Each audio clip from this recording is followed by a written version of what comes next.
Good day, and welcome to today's webinar on the benefits of a standardized communications layer in industrial automation, brought to you by CFE Media and Technology and sponsored by Kepware. Today we'll be joined by Sam Elsner and Philip Bard, applications engineers at PTC, whose focus is on the Kepware line of integration solutions. I'm Kevin Parker, the senior contributing editor with CFE Media. With real-time access to accurate and reliable industrial data, companies can improve processes, drive productivity, and make better decisions. But data access is especially challenging in industrial environments, which often include disparate equipment, a range of enterprise business systems, multiple production lines, and remote geographic sites, not to mention evolving regulatory and site security requirements.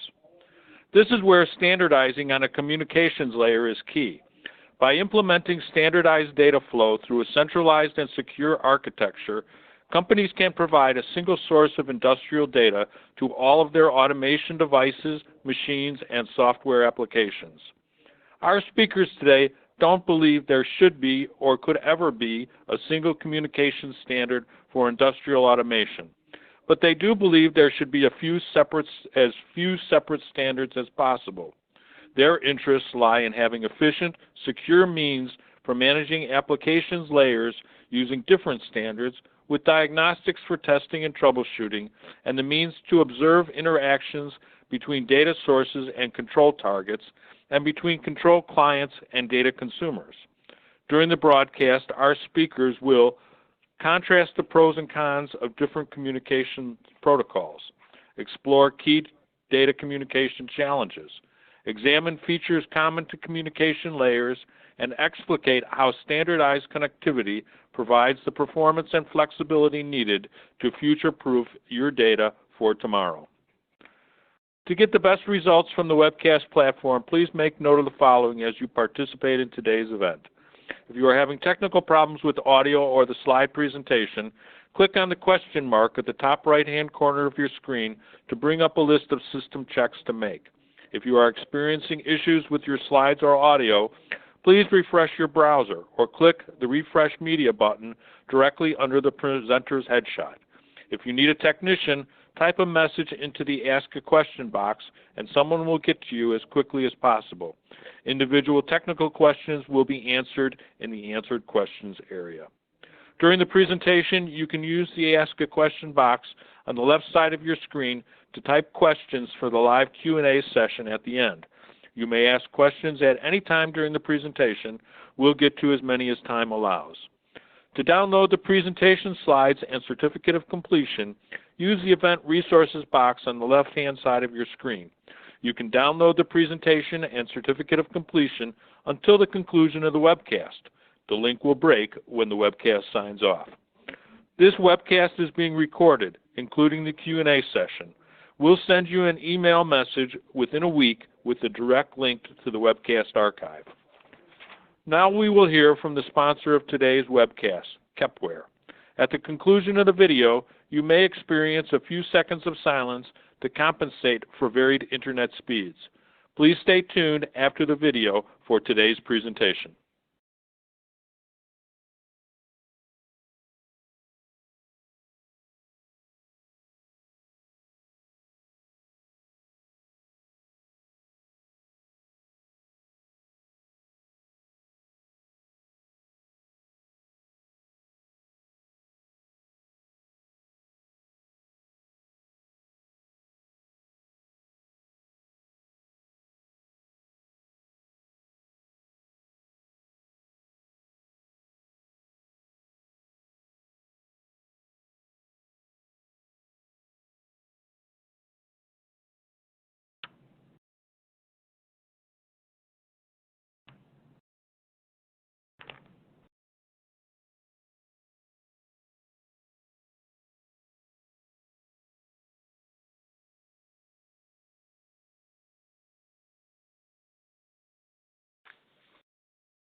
Welcome back. I'm now happy to introduce today's presenters, Philip Bard and Sam Elsner. Philip Bard is a Senior Applications Engineer at PTC with a focus on Kepware industrial connectivity. He has previous work experience in manufacturing, academia, and the professional motorsports industries. Philip combines technical expertise developed over 14 years in information technology with an unbridled enthusiasm for engineering, so as to provide his customers with the answers and solutions they need. Sam Elsner manages PTC's Kepware Sales Applications Engineering team. Sam and his team support Kepware business development, the global partner network, and extensive global customer base. Sam has a unique combination of business and technical expertise developed over a decade of work in academia, with nonprofits and in the private sector. His experience in systems integration for industrial automation and enterprise IT systems is especially useful for helping Kepware users make the most of their integrated data connectivity. Sam, the floor is yours. Thank you very much, Kevin. And thanks everybody for joining today's webinar. It's a wonderful pleasure to be able to speak with you today. So we're going to cover a few different things, all as it relates to communications layers within enterprise industrial environments. So we've carved out the themes of this webinar into 4 or 5 different areas. So we'll talk about the security benefit, the deployment benefit, the performance benefit, and the management benefit when significant time investments taken place into creating a plan around a communications layer. And then before that, though, we'll introduce you to the Kepware business and give you a little sense of what we're going to be talking about in detail today. So with that, I'll move forward in the presentation. I want to talk just a little bit about Kepware. I think maybe a lot of folks on the phone have already been familiar with us. If you're not, let me just say a few words. Kepware, as a private company, established ourselves in '95. We are located in Portland, Maine, so the original Portland for all the folks on the West Coast. That's a joke there. Anyway, we've been in business for, as the slide implies, almost 30 years developing communications products only. We're focused on industrial connectivity. We've been doing that for, say, the past 20, 30 years. We've got an extensive partner network all over the world, and we've got customers in almost every continent on Earth today. We've won numerous accolades and awards for our connectivity products, and in 2016, we had the happy fortune of joining PTC. So we're now, we were acquired by PTC in 2016. And we bring to them a huge number of connectivity tools for establishing data flow and controls within industrial environments. And we also bring a number of, a huge amount of human capital to the PTC organization, specifically around industrial connectivity. So that is a little bit about us. Moving on into the presentation today. So before we get into the weeds about communications layers, I wanted just to talk about briefly what are we talking about and why? So what do we mean by communications layer anyway? So on the left side of the screen, you can see one potential topology design, right? And on the right side of the screen, this is a graphic produced by Kepware's marketing team to talk about how a communications layer might be present in between certain, what we would term ISA 95 network segments. So I wanted to call out the diagram on the right because that's a pretty abstract diagram. Essentially what this is leading you to is some unification of communications between level 1 and level 0 and level 2, 3, and 4, and maybe even the cloud. So, protocol conversions may be in one corner of the network, but really this is an abstract idea, this whole communications layer, and this can map over to systems between, say, or data exchange between L2, L3, L4, and the cloud. And so the diagram on the left describes what one topology might look like, right? So topologies for this communications layer concept are going to be different. There isn't one holy grail. In this case, in this topology, instead of a single application sitting in the middle of everything, conducting translations into some standard protocol, what I mean by communications layer is a small translation application embedded, let's say, within each business system or each operations system, or maybe even within the cloud or even the operations assets, where the conversion into that local or that communications layer protocol, maybe more highly abstracted protocol occurs right on the device or system itself. Right, and so in this case, the topology is going to look quite a bit different than if you design something like this, where the diagram on the right is sort of an implication of this centralized, redundant, kind of communications layer that's creating this layer for you. But again, the layer topology, it's not the idea of a communications layer is not fixed on one type of topology. It's really more abstract. It's more about a decision to build a set of communications tools and continue using those tools or those protocol standards as the environment matures, so that integrations are streamlined and data flow can occur across disparate parts of the organization. So again, in the second design topology, we've got centralized communications layers where there's a centralized application that's handling, say, conversion between, the protocol and message data streams that need to be fed to each type of system, whether it's operations, business, or the operational assets, or even the cloud. Juxtaposed with the first architecture, which is really that translation's happening more locally, and applications are, in a sense, just communicating between themselves, albeit with the help of a local translation tool. So I'm going to turn the floor over to my partner here, Philip Bard, just for a sec. Philip's going to jump in and talk a little bit more about not design topologies, but about protocol standards in general, just to set the theme for today's discussion. Thank you, Sam. All right, thank you, Sam. Take a moment here, let you digest the comic here, or Randall Munroe. He writes the XKCD comic strip online. It's tailored towards a nerdier, techier audience. I'm guessing those overlap with this audience here. But often people go, their CIOs, their CEOs go to these big tech conferences. They see all of this whiz-bang stuff with AR and analytics, and they come back to the people who are going to be implementing the solution, and they say, hey, get this into my systems. And the people on the ground who are responsible for getting all this data, they say to themselves, well, we have, 25-year-old Modbus equipment, or we have some old Emerson equipment. Like, it's not built for the stuff you saw in 2019. Right. And so I think it's fair to say it's not that you're not necessarily going to be able to hook up that old Emerson RTU directly to Microsoft's Azure's IoT Hub. Correct. So how do you get there? Ideally, we would have one protocol that spoke to everything, but that's kind of how standards proliferate.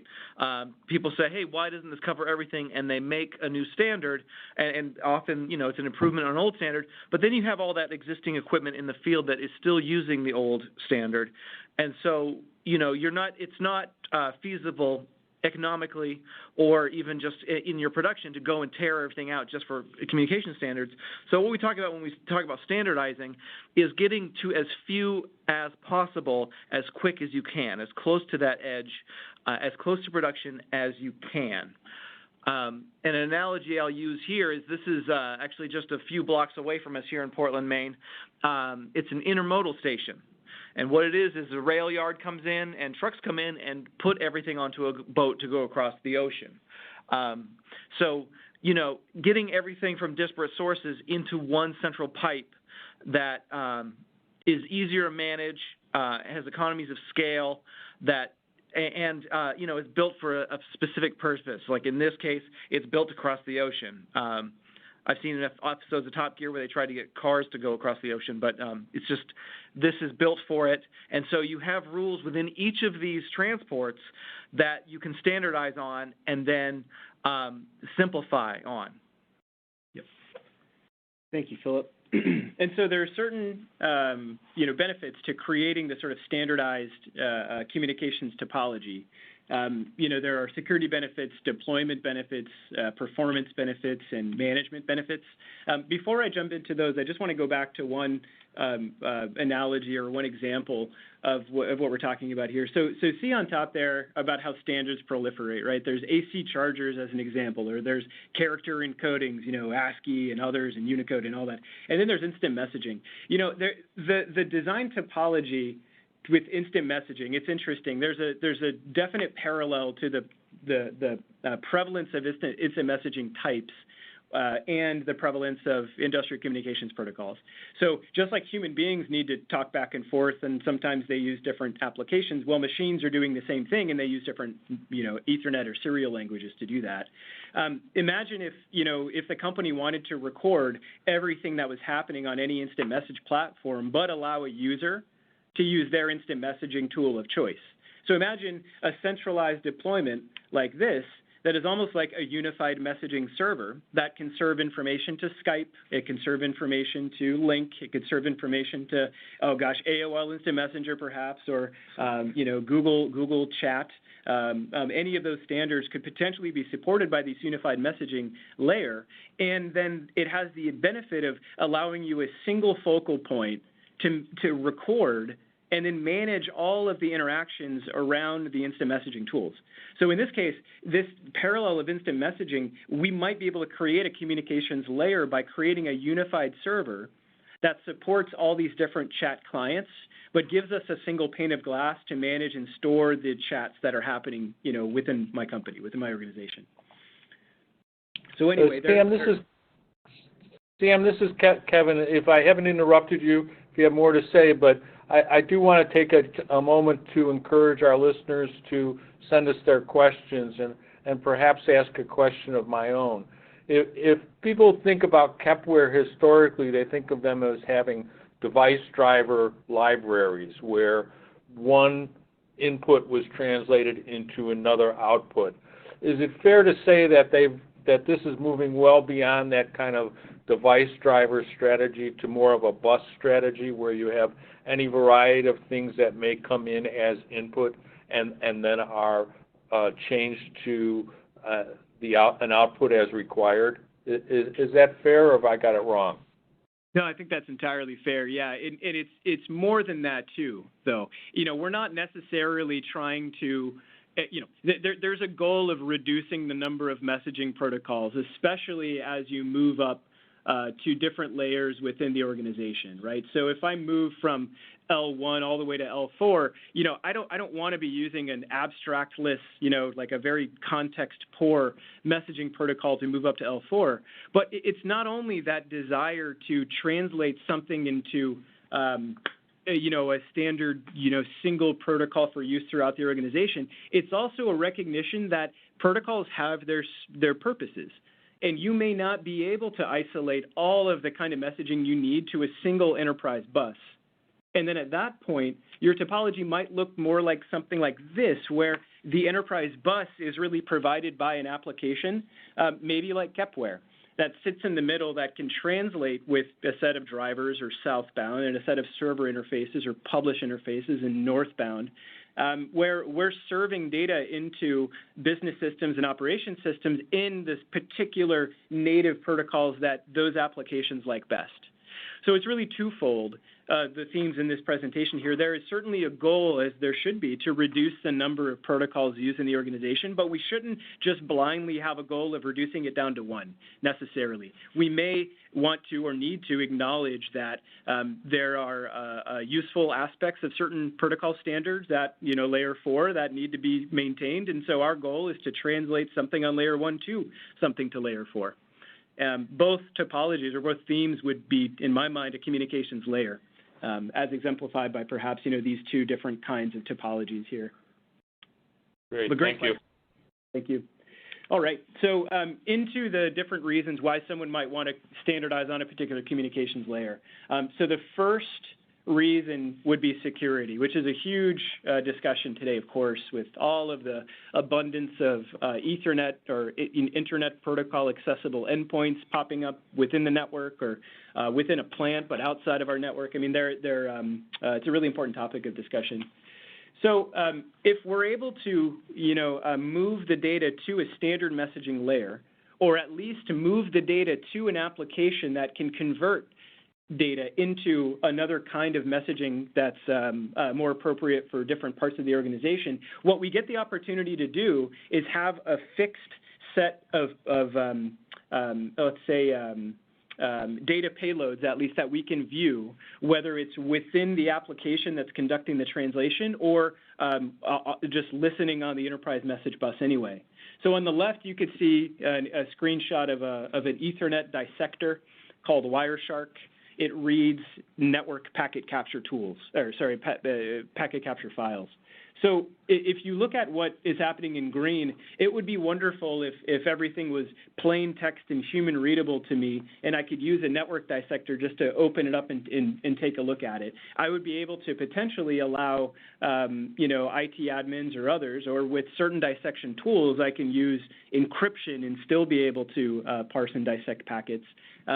They would be able to have a standard set of tools that they could use to quickly and easily look into the messaging layer for troubleshooting and different kinds of either network infiltrations or deep packet inspection that could be occurring automatically by algorithms run against data on the enterprise bus or data coming out of the communications tool.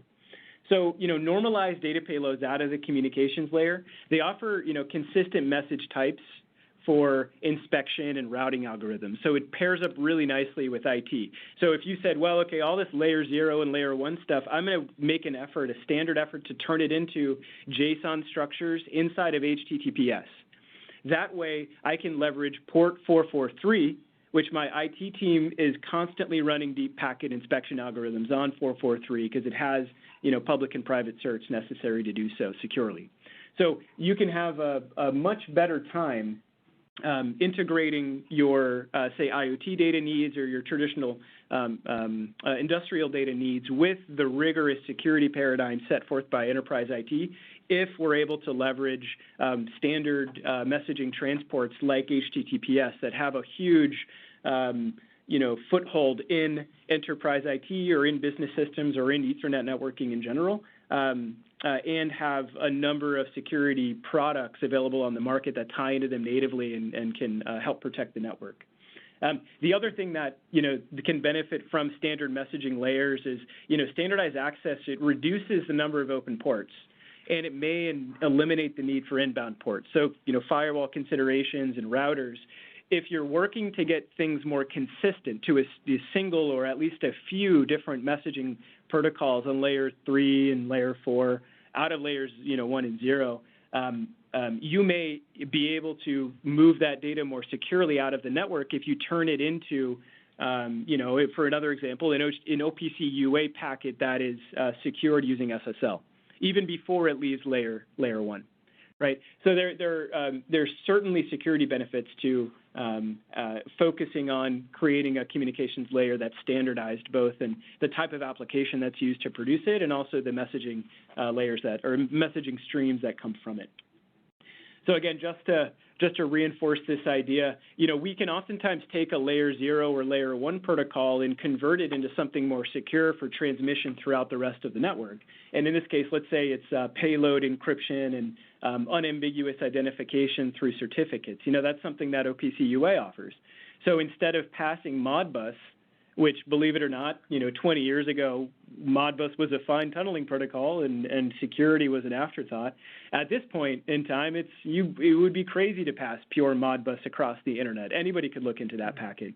So you need to encrypt it before it leaves your network, or maybe even before it leaves layer 1 or layer 0. And the only way to do that, because Modbus doesn't offer at the application layer or even transport layer any recognition of security or encryption, we'll do a complete protocol conversion into something else.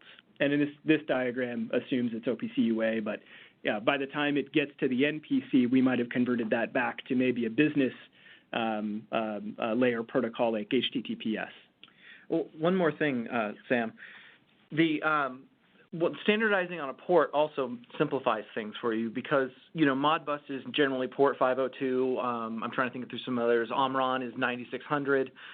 Instead of opening a bunch of ports in your firewall to pass this traffic, if you're passing it all through, say, like this OPC UA tunnel, it's, port 49320? Mm-hmm. And so you have all these different devices using different ports and different protocols that are not ready for the cloud. You're putting it into something that's ready for the cloud, and then for configuration when you're working with IT, because there is that convergence here. I know a lot of folks here are not IT, they are in the operations technology. you're just going to your IT folks and saying, I need this one port open. Just monitor this one port. Thanks, Philip. Great. With a standardized messaging or a few different standardized messaging protocols selected, or with an application that can serve, various messaging types that application could function as the comms layer, you get rules-based data access and rules-based configuration access as well. So really focusing people in on who should have access to this data and, for how long, who should not have access to the data, or beyond just access to the data, can they read it? Can they write it? Can they create new elements that allow us to attach to new kinds of data streams?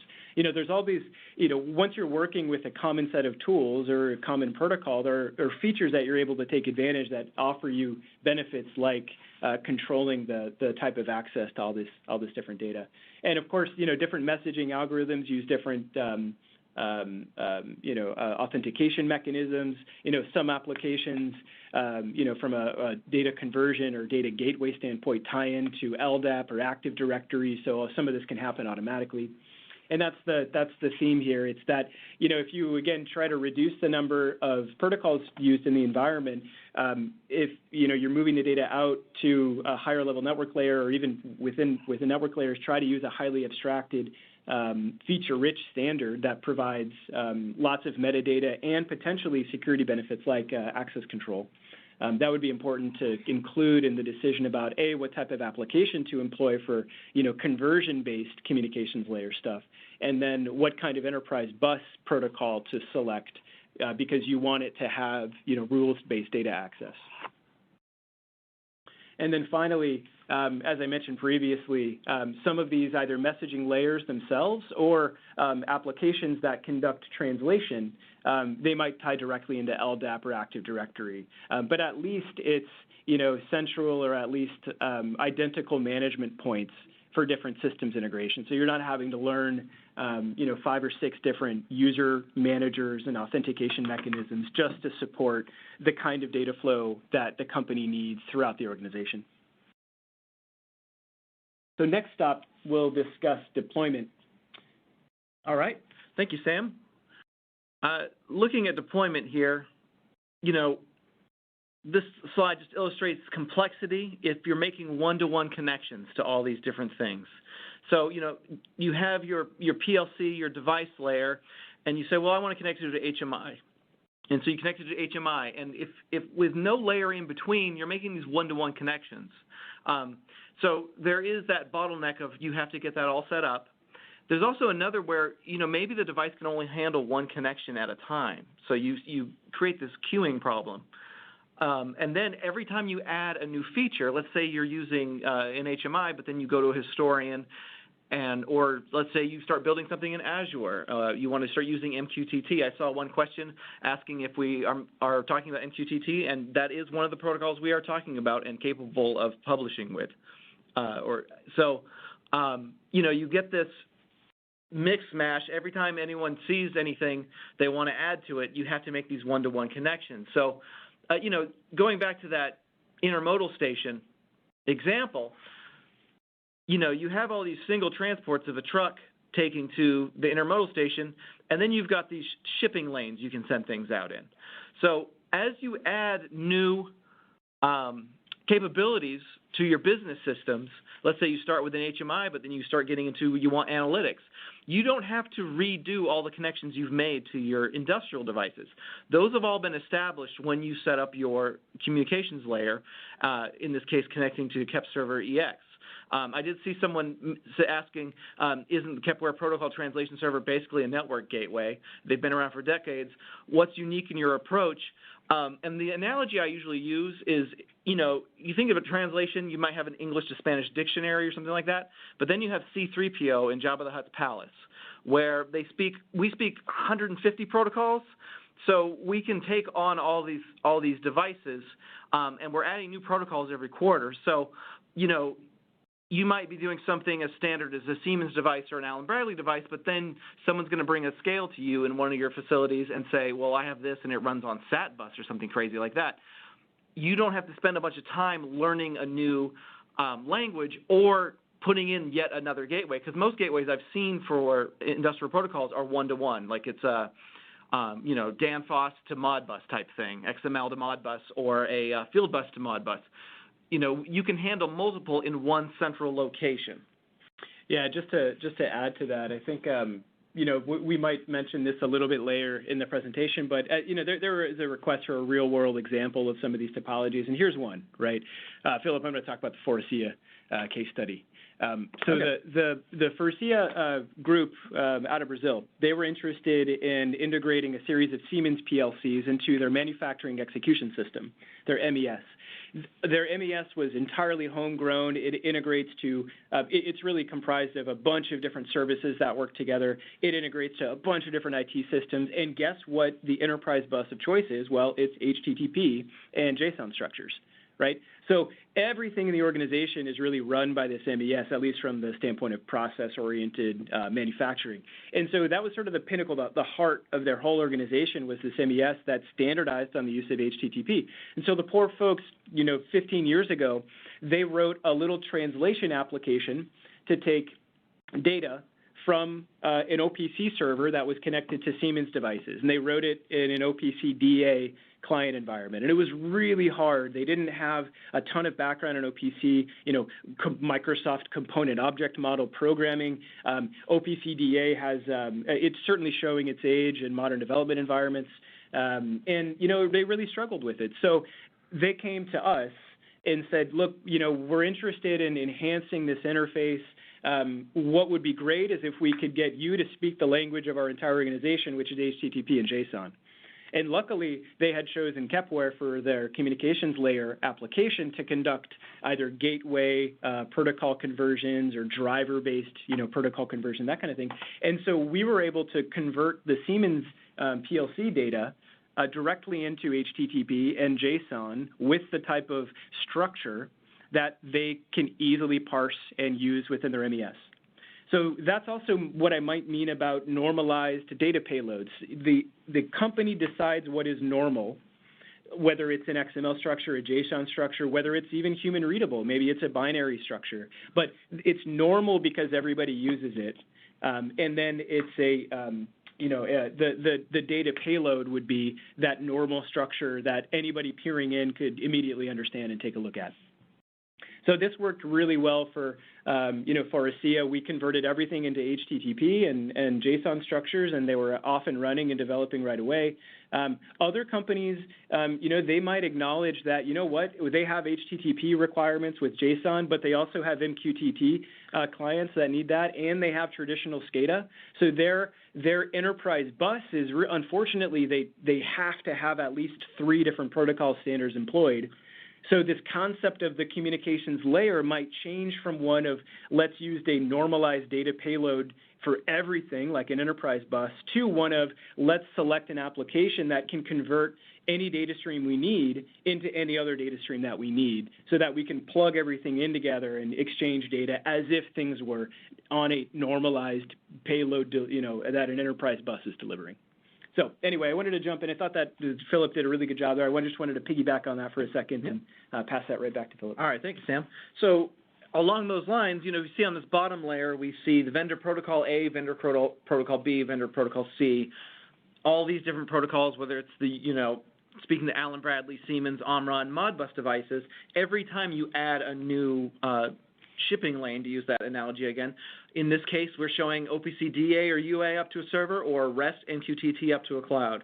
So every time you add a new business system, you're not relearning the communication layer of the devices. You already have that in a format that you can change or add to. So you could go from OPC UA, and then someone says, well, I'd actually like it in SQL. I'd like to send this to my SQL server. No problem. We'll just add another stream here and send it out as an insert into a SQL database. So at a higher level here, let's see. I saw some people mention that they had more of a mechanical background. That is my background as well. I was in mechanical engineering. I often say that I'm an animal they shaved and put in front of a crowd. So I try to dumb things down a little bit here. So in this, I have just some very simple pictures. We have on the left, we have our factory. And if you look on the controller, there's an address range of K001 to 0009. That makes no sense, right? If you send that to the business system all the way up to the top, it doesn't make any sense to anybody. So, we put it in this communication layer, and we can name these things: current, good quantity, temperature control, how many machines are online, if it's running, what the temperature is. And so this is in the KEP server layer, we see the address, the actual K0001, and the data type, and then we can name the tag and give it some context. You take it from there, and then you abstract it and you convert it to whatever that standard you're on. So in this case, now we see it in OPC. So this is OPC DA here. We see the names in an OPC address. We see the data type. We see the value, timestamp, and quality. And we see how many updates we get. So, sending to an HMI, sending to a historian, this is how it would look to them. This is what they want to see. They don't want to see K0001. Further up the line, this is ThingWorks. So this is another PTC product called ThingWorks, and it just sees the names of the values. If they go look at those values, they'd see what they are, but they don't. It strips away all of that stuff that wouldn't make any sense, or they don't even need to know. They don't need to know the actual address on an Allen Bradley controller or Modbus. They don't need to know. They just want that raw value. So when we start talking about scaling, you're building out your solution. And what we often see are people do like a proof of concept. They say, well, I have 13 facilities, but let's try this on one line first. So they build out their solution, their application online, in the cloud, wherever, in the central hub, and they build it out and they say, let's connect to our first site. So they go to the first site, they go to this factory, and it speaks, we're getting really generic here, protocol A and protocol B. They put a local translator here, in this case Kepware, on site, and then it translates that to whatever they standardize. So we say protocol Z here. What we normally see happens when these things get going and they're successful, they do it at plant A on a line, and then someone else says, hey, I'd like that too. But maybe this plant was built 10 years later. Maybe it was acquired through two companies combining. And so they don't have protocol A and protocol B on the floor. They have protocol C and protocol D. You put in your local gateway here, is your KEP server, and then you standardize on that same protocol. So everything you've built in your HMI or your analytics or whatever you're showing here, your business systems, stays the same. When you add a new site online, and we'll do this again, maybe it's a mix of what you've had before. Everything new coming to the business system looks the same. Do one more time, protocol X and Y, and then we're all standard on that. Or, maybe you needed protocol Q here. You could add, but you don't have to do a lot of the work again. You don't have to repeat yourself when you build your infrastructure, when you build your structures for what you're going to be applying this data to. It allows you to deploy quickly because everything's in place. You're just changing the adapter, essentially. And so Sam already spoke about the Forcia example here, but the idea was we were able to get the data from their controllers and then put it into a standard they already understood. They didn't have to relearn OPC UA or OPC DA. So looking at what you have on hand already, work to those strengths. If you have developers who are already great using tools that use OPC UA, fantastic. Maybe you have some developers who just want everything into a SQL database. We can send it there too. But we get it from that industrial language, very esoteric, into something that your developers or your team can work with. So once you're deployed, now we look at how having a central location can help performance. So the configuration becomes very simplified here because you're only learning tools at each layer. Like at the factory layer, you learn, in this case, KEP server. You learn KEP server, you learn how to apply it to all your devices and get everything into one protocol. At the bottom here, I have an IoT Edge application. So from KEP server, I'm using MQTT to send up to the IoT Edge. I only need to know how to develop on the IoT Edge line or side. So I only have to see, if I'm in charge of that, I don't have to know how to get an array out of an Allen Bradley controller. I just see that array presented to me in IoT Edge. I don't have to worry about any of the layers before it. I see it abstracted in something I understand, whether that's, a set point, an on-off, a temperature, a voltage, a sine wave. These are all things that get abstracted, and I don't have to learn every time they say, cool, now do that on our press, do that on our CNC machine, now do that on our wind turbine.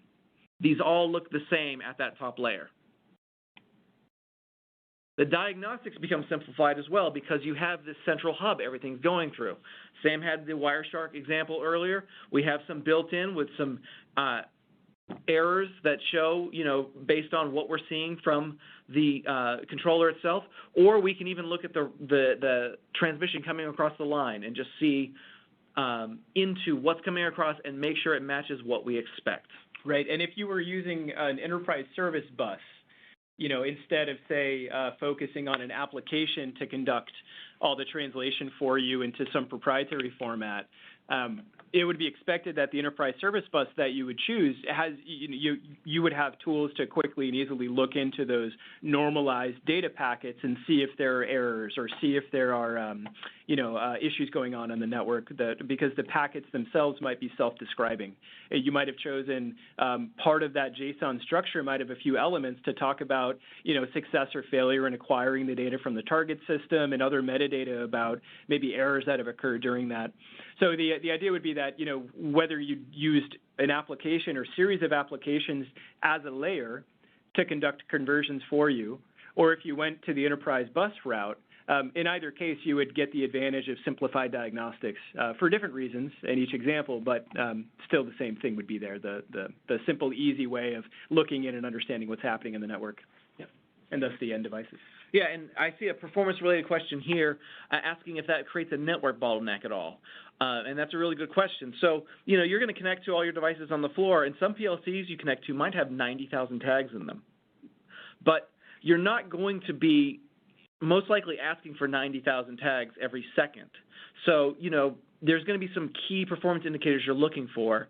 Maybe it's 50 to 100 to 200 that you're pulling in, and we'll be reaching down to those devices, but we're only going to send up to HMI, to the HMI, client, Azure, whatever you're sending to on change.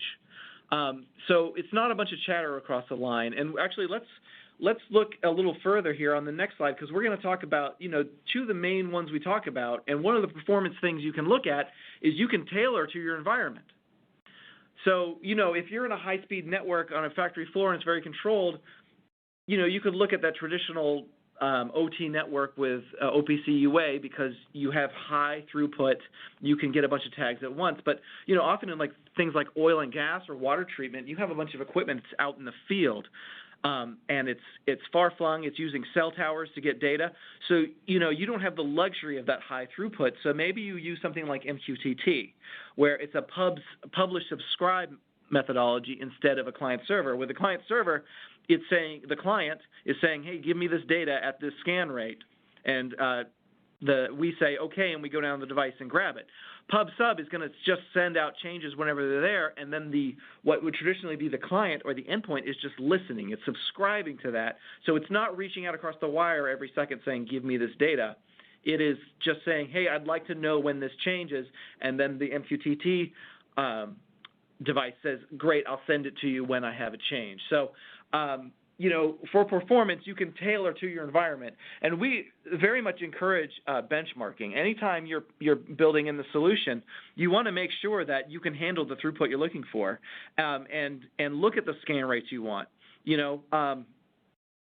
Sometimes people will ask us for performance, and it turns out they didn't need that level of performance. Maybe they're, they start saying, well, we want something every 25 milliseconds, but changes only happen every minute on this device. So you build out your benchmarking, and it's something we encourage to test and make sure that you are, getting the performance you want around the environment, what's feasible in your environment. Yep. And as for the specific question around the Kepware product, if it were being used as the heterogeneous communications bus, I liked that phrase. As the application to provide that communications layer, we developed the application to run in parallel on a number of different data streams and a number of different protocol drivers or translators.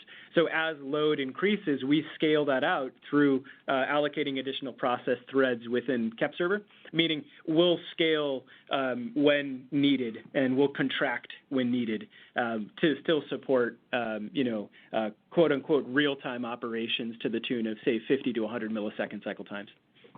All right, Sam, next is you. Okay.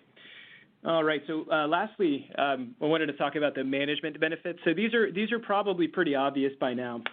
If you're able to standardize on a single enterprise bus or a single, protocol or a communications layer application that provides, heterogeneous protocols for, different corners of the company, then, you get certain benefits in day-to-day management of those technologies.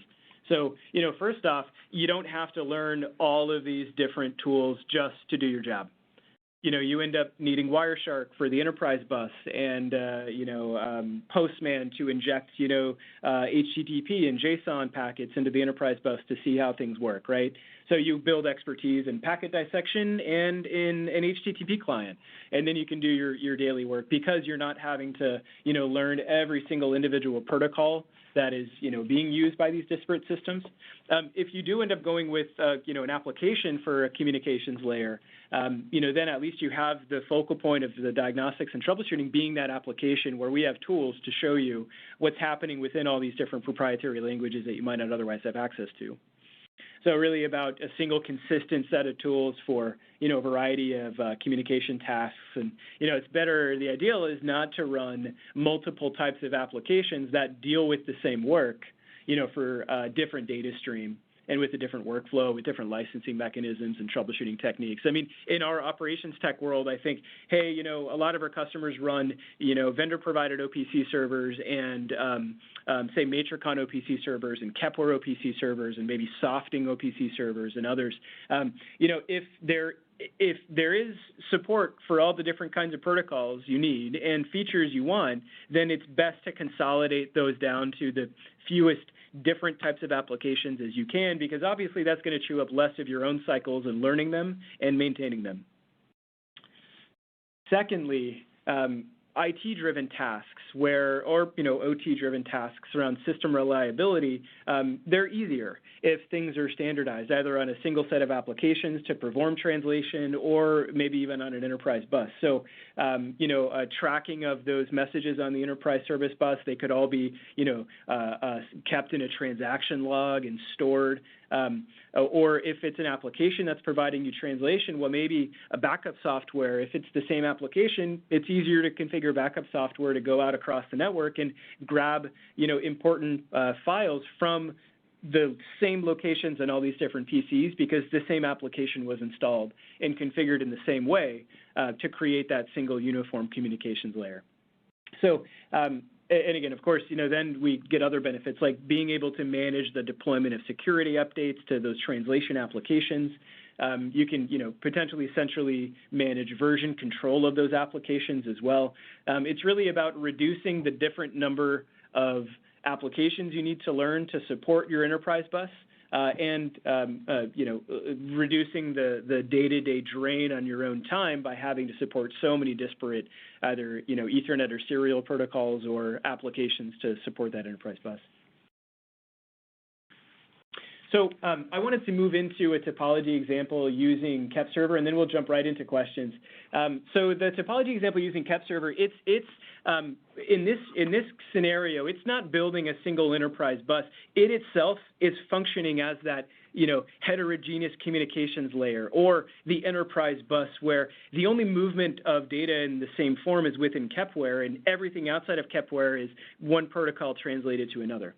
So this is a bit of a sales pitch. I just, want to give you guys a heads up. But this is a really interesting way to show how many different kinds of translations Kepware can conduct, where Kepware becomes that single communications layer or a communications layer application dealing with a variety of different protocols for different purposes. So first off, we might have PLCs, connected with drivers, robots and motors and all that kinds of stuff, or sensors directly connected. We'll connect those up with Kepware drivers, and then maybe we're supporting local HMI. Right, maybe there's a bunch of OPC DA-based, factory talk HMI panels that are pulling data remotely from, the instance of Kepware that's connected to all these PLCs. Then maybe at the same time, we've got a new set of OPC UA-based applications that also need data, whether it's SCADA or whether it's, HMI.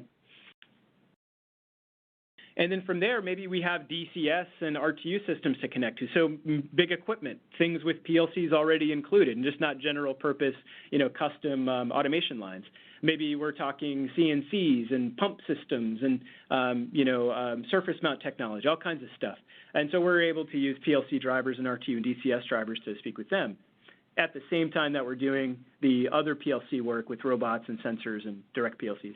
Then, maybe at the same time, the company has a series of Wonderware, HMI panels that just can't go away, or maybe their SCADA is based around Wonderware, and there's such a substantial investment that maybe they're not willing to rip that out and replace it, and maybe it makes no business sense to do so. Well, why don't we use the communications layer to convert the information into the native format for that Wonderware panel?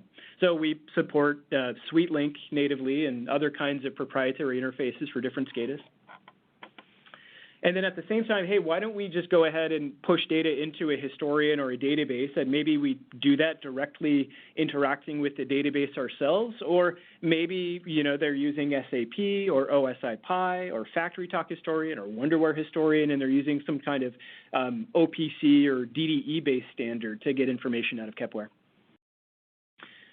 And then at the same time, we have a new Wayscale or a barcode or RFID reader that comes online that has a really simple, say, ASCII-based protocol. Well, we can develop a simple profile, as we call it, in the user configurable driver, and then we end up integrating the Wayscale natively into Kepware, and then we make the data available in whatever format is needed. So we could log it to a database using ODBC, or we could serve it over OPC UA. Maybe we're using, building automation standards as well. Maybe there's an effort to, have some environmental monitoring occurring, and the HVAC system has a protocol that we support. Maybe it's BACnet. And then maybe we have specialty drivers for different kinds of custom equipment that have occasionally happened over the years. So all of this, and also we might be monitoring IT systems like Cisco switches over SNMP, for example. And then maybe we're using third-party OPC servers as well, connecting to them over OPC DA. And then maybe you have a secondary instance of Kepware. We can get into redundancy at some point, probably going to be outside of the scope of today's discussion, but we can talk about that, certainly follow-ups. And then maybe there's a custom OPC client being developed. And then that is just what happened in operations technology. Right? What about all of the other areas of the business? What about, what about the efforts of creating hybrid applications between, cloud and on-prem? What about, business reporting systems like JD Edwards? Or what about, different kinds of inventory management systems that might be under the purview of IT instead of the operations and controls engineering teams? Well, we can't force an MES to support, say, BACnet if the vendor isn't willing to do it, but the market has shown developers that OPC and HTTP and others are great standards to support. So let's just convert, various levels of low-level protocols into something more appropriate for that MES or ERP system. Let's move it to enterprise databases. So outside of just a plant database, maybe we move that up to a big Oracle system that's running the entire company. And then maybe we, communicate up to corporate HQ with a very small visualization of what's happening at each plant. Maybe it's web-based. We could support OPC UA or HTTP or MQTT. And then maybe that you have remote sites that also need access to information that's happening within this one plant. So we can support that in a language, in a protocol that makes the most sense for remote sites.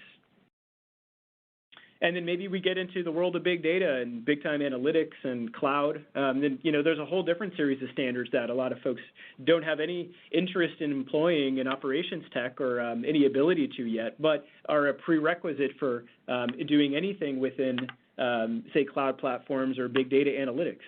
So, on the one hand, there's certainly an effort to consolidate the number of protocols that you're using within the operations tech networks and environments, and it would be wonderful if it was a common protocol that could be used on the low-level controls network and on the higher-level business networks, and maybe even all the way to the cloud.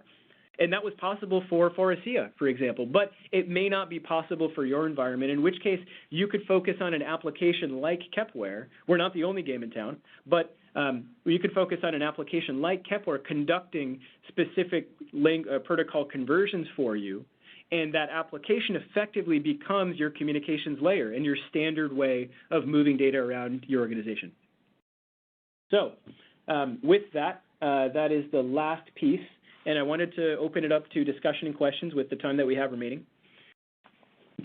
Well, thanks, Sam. I'd like to say you guys really know your briefs, and thanks for that detailed presentation. We don't have much time left, and as someone said, this was a webinar that was going to get a lot of questions, and it certainly has. I'm going to ask one general question. You guys did a great job of answering questions even in real time as you gave your presentation. I'm going to ask a general question. If there's a detailed question that you want to answer after that, just let me know. My question is, one of our readers has asked, isn't this adding more IT into the operations technology space when what we need is operations technology? My understanding is that the long-term trend is, in fact, that IT standards are being introduced into what were proprietary OT spaces. How do you see that line, IT-OT line shifting, and what's the overall story or narrative from your point of view? That's a really good question, Kevin. And thanks for the person who asked it in the question and answer pane. I think I'm not ready to hang my hat on one or the other. But I do have some specific examples that could push us in one direction or another. There's certainly learning, and what we've found is there's so many analogies here. As Kepware has become part of this bigger organization focused more around IT, we've done a lot of learning ourselves, but we've also taught our parent company a lot about operations technology in terms of both business detail, but a ton of technical detail as well. So there's learnings really happening on both sides. On the IT going into OT, what is really happening is the OPC UA or OPC Foundation has created a unified architecture, which is an incredibly flexible and still being developed protocol standard that meets the requirements of both IT and OT. So we're seeing a lot of IT folks and maybe vendors who are more traditionally IT focused, like Microsoft or Amazon. They're adopting, let's say, I don't want to speak for Amazon, but let's say Microsoft, they're adopting OPC UA directly within the Azure platform. Right, so that's, say, on the one hand, that's IT adopting OT tech, like an OPC standard is being promoted for use of Microsoft developers, which really is a rarity. That didn't happen as much with OPC DA. But, now it's front and center, and the way of, Azure is communicating to the industrial edge. They're using proper nouns like industry along with OPC UA, right? So, but the OPC UA spec was greatly influenced by what's been happening in enterprise IT, specifically around moving data over internet protocols. So, over TCP/IP. Right? There's lots of different methods of moving data over transports, over IP, but there's been essentially consolidations around certain decisions with regard to messaging security and authentication that the OPC Foundation has adopted. So the learning is really going both ways. To the standpoint where, we need more OT and IT, I'd agree with that. And then I'd also agree we need more IT and OT because both have value. Where OT, I think, brings the most to IT is in an explanation about how the data is produced and what it means and its context. And then with IT, it's about, okay, they're responsible for moving the data around and out of the organization. We need to make sure that whatever's being produced in OT matches the requirements, and at least in terms of security as it relates to IT. So really both ways. And I know that's a kind of a diplomatic answer, but it's the true answer that I have. I see a lot of information flow in both directions. And well, that's great, and I appreciate it. Other comments? Yeah, just one more. Just getting started. Like, say you're an operations engineer, controls engineer, and you want to see what's available on your devices. The install is very simple, and if you want to send data out, say over OPC UA, as we mentioned earlier, you only need to ask your IT staff for like a VM and one port to be opened. Like, it's not a huge project to get started. You just need administrator rights on a VM and a port. But you can even, before you start sending to something like a client or Azure, you can even within KEPServer use the quick client just to see what data is there. All right, good. I want our listeners to know that we're going to provide answers to the questions that haven't been answered. As I said in the beginning, we'll be sending you an email with further information. But just thanks for all the great questions. We had over 30 of them. Thanks again to our excellent speakers, Sam Elsner and Philip Bard, for sharing their time and experience. I'd also like to thank Kepware for sponsoring today's webcast. And now that we're just about done, we want to know how we did. The exit survey will pop up on your screen as soon as this webcast ends.